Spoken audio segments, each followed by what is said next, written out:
So actually, in the last lecture, we have studied about the behavior model of the diode, and we have also studied the working of the transistor.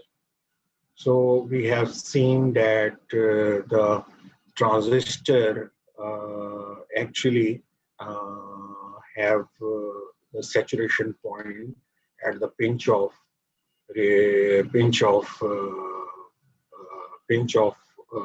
value. So this pinch of value occurs when VDS is equal to VF, and in fact this actually in fact is in the channel length modulation,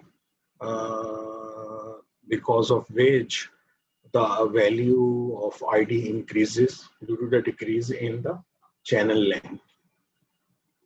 Because after the pinch off point, when you increase the value of VDS, so there will be a decrease in the channel length, and this decrease in channel length will result in the increase in the value of ID. So this is in fact is the active region, and when you further increase the value of VDS, so there is the mobility or velocity saturation point of the charge carriers, and after further increasing the value of VDS, so the transistor will eventually break down.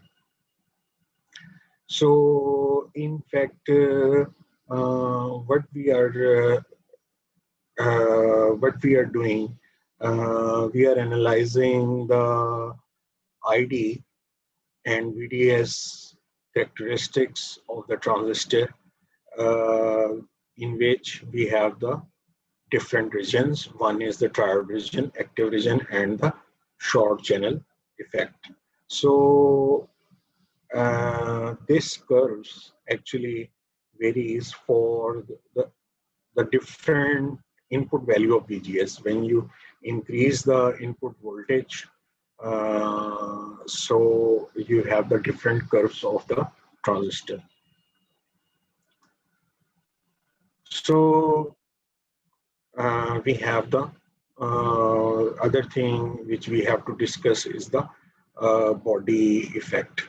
So we know that initially we have considered that source and body are at the same potential.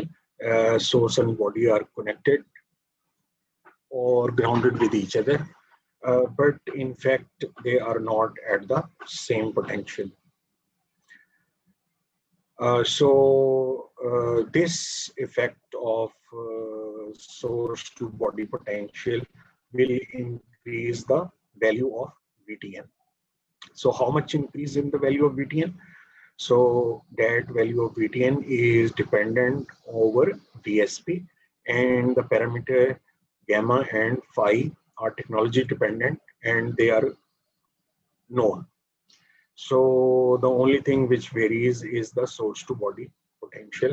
So if this value is 0, so we have this parameter VTN is equal to VTN naught. So if we have the value of phi f, which is the Fermi potential of the body, and gamma is the body effect constant, so we can find the value of this VTN. So now we have to model the transistor. So we model the transistor in active region, and for low frequency, we have the 3 components. One is the GM VGS component, GS VSB component, and RDS component. So actually, this whole model, if I want to represent this whole model, I say that this transistor behaves as a voltage controlled current source. So in fact, this is the VGS, the input voltage, which varies, and the value of ID varies. So this is in fact is the major source of change in the value of ID. So if we see that this change is modeled as GM-VGS component. So this GM-VGS component is in fact is GM partial ID over partial VGS, and the value of ID in active region, which we have seen in the last lecture, is 1 by 2 mu n COX W by L VF square. And if we see that the derivative of this is partial ID over partial VGS, and this GM transconductance is modeled as mu n COX W by L VF. So in fact, GM is proportional to VF, and if I want to represent this GM in terms of ID, so we have to find this value of VF. So this value of VF from the equation given here is 2ID divided by mu n COX W by L under root. So I substitute this value of VF in this equation, and we will get the new value of GM. So this is in fact is the accurate value of the GM, but in fact what we should know to find the value of GM is the transistor aspect ratio. So W by L is the transistor aspect ratio. If we don't know this, so we cannot estimate the value of GM component. So we can drive this value, we can drive this its new value here as we multiply the equation by VF and divided by VF. So we will get the value 2ID by VF, and this component mu n COX W by L, that would be cancelled. So initially when we are designing the transistor, so we are not know the size of the transistor, so we only know the value of ID and VF, so we can model the value of GM. So once we calculate the value of GM, so within this formula, so we can estimate the value of WL, and the transistor size can be determined.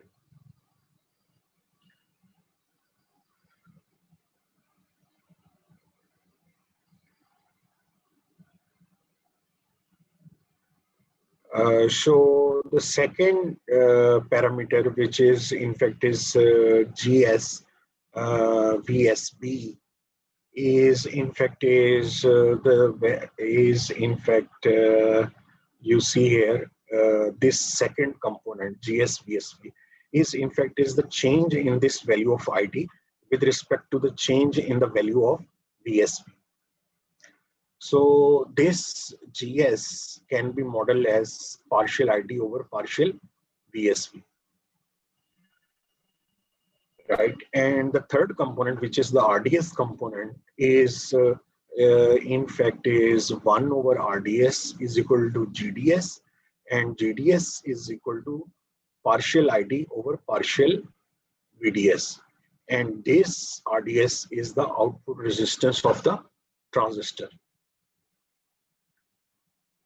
So in fact, we could find the value of GS VSB component.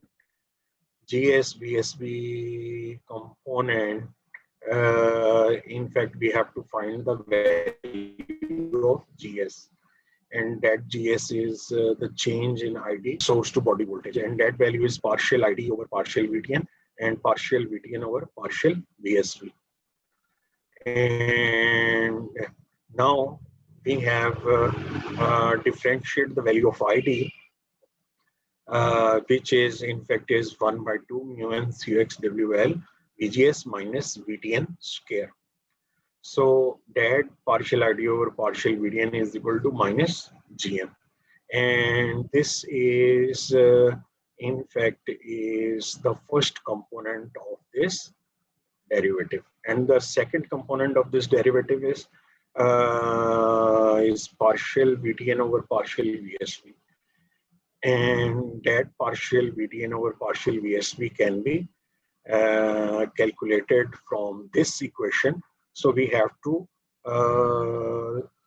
calculate the derivative of the second component, because the second component contains VSV, and the first component and the third component don't have the value of VSV. So we have the value of this gamma is equal to 2 under root VSV plus 2 pi f. And when we multiply the first component and second derivative is given here, and the first component of the derivative is given here. So when we have the value of this GS, so this value of GS is modeled as negative GM gamma 2 VSV plus 2 pi f. So negative sign means that the direction of the two currents, GS value is drain to source, and this current is subtracting from this current value. So in fact, the negative sign will be eliminated and the direction of the current will be reversed. So the third component, which is in fact is the GDS component, and that GDS component is partial ID over partial VDS. So the value of ID is in fact is we have to consider the channel length modulation. So this this lambda is the channel length modulation parameter, and we have the VDS minus VF component. So this is 1 plus lambda VDS minus lambda VF. So the derivative has three components. The first and third component will be cancelled because they don't have the VDS, and we have the lambda VDS component. So this is in fact is nothing but lambda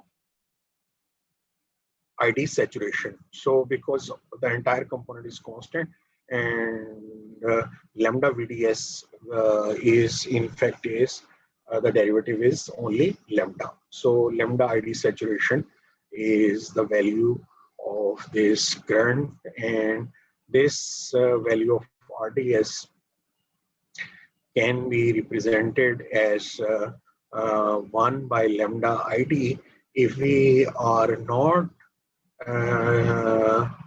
if we are considering that ID saturation is approximately equal to the value of ID, because the value of ID is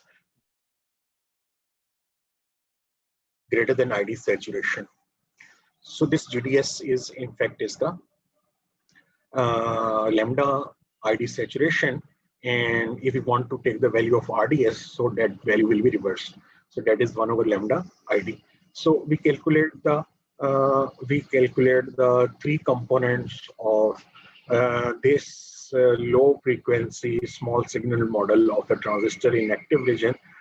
So the first is the major component, that is GM-VGS, and there is the second component, which is GS-VSV. So VSV value is 0 if the source is grounded. If we ground the source, the value of VSV is 0, and this component disappears. And the value of GDS and GMVGS will be considered. So we can have the third component, that is in fact is the output resistance of the transistor. So that is in fact is very important, because in fact this is the output resistance of the transistor, and that is considered or modeled from drain to source. So this is in fact is the small signal model in the active region of the transistor. Actually, this is the low frequency model, but at a high frequency, we consider the effect of parasitic capacitance, and these capacitances will be added into this model. So let's have a look over the high frequency model.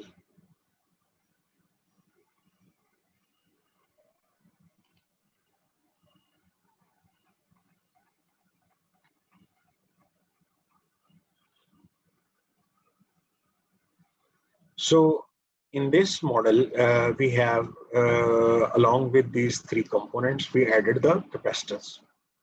So this is, in fact, we have the gate and source and drain. So this we have modeled the gate to source capacitance and gate to drain capacitance. And then we have source to body capacitance and drain to body capacitance. In fact, these are the four values of capacitances in the transistor. So in fact, and the CGD is much smaller compared to this CGS.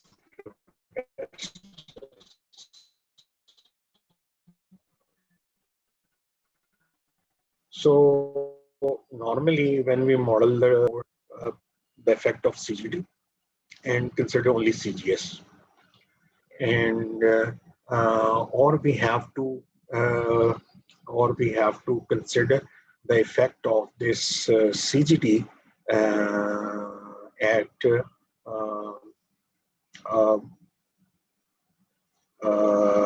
a splitted capacitance, or so we will see later.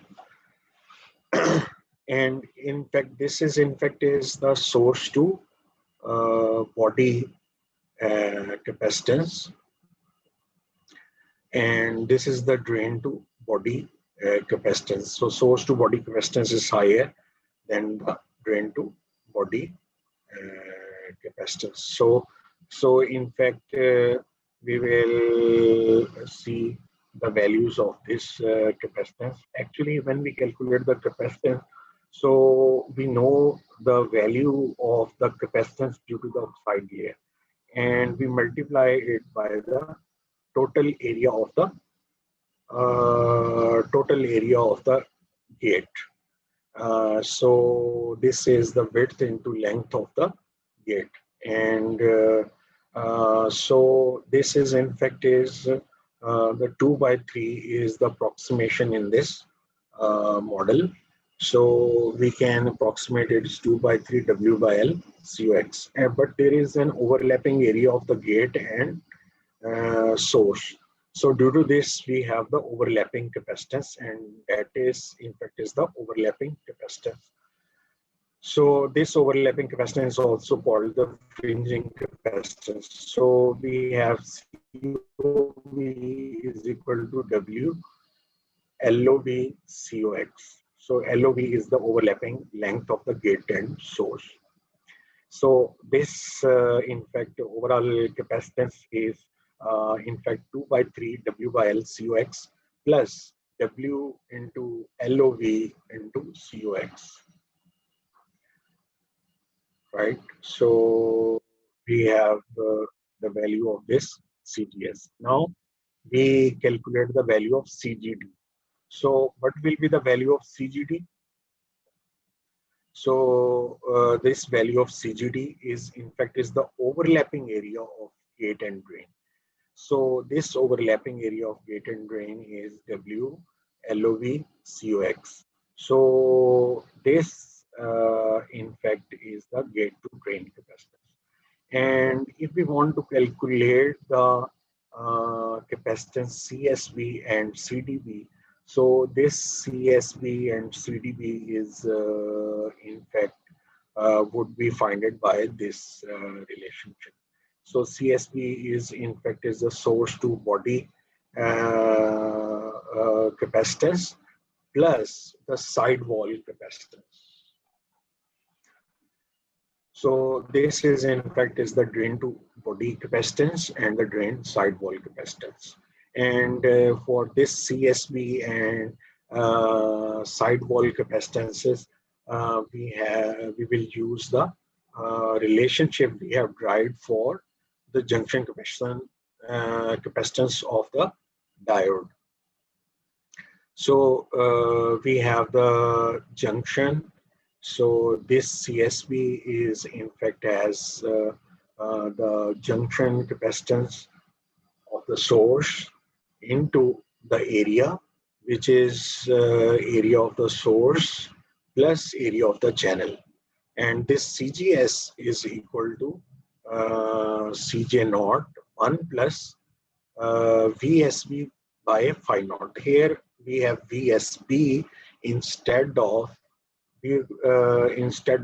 reverse bias voltage, because we are considering only the source to body potential. So this value is VSB. So this is in fact is the reverse bias voltage which causes the value of this source junction capacitance.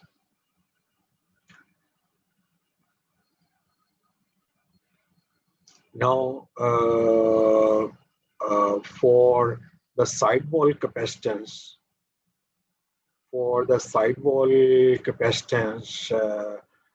we have the perimeter of the source into the junction capacitance of the sidewall, and similarly we calculate the junction capacitance of the sidewall with respect to the source to body potential.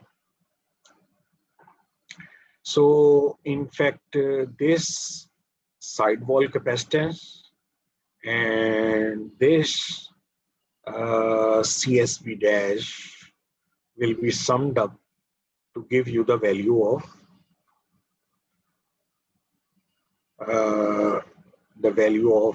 this total source to body capacitance. Similarly, you can also calculate the capacitance for drain to body, and in that way you would be able to calculate the value of 4 capacitances given in this model. So this is in fact is the high frequency small signal model in the active region of the transistor. So in the next lecture we will cover the sub-threshold region and the mobility degradation of the diode. So thank you very much for joining, and take care of yourself.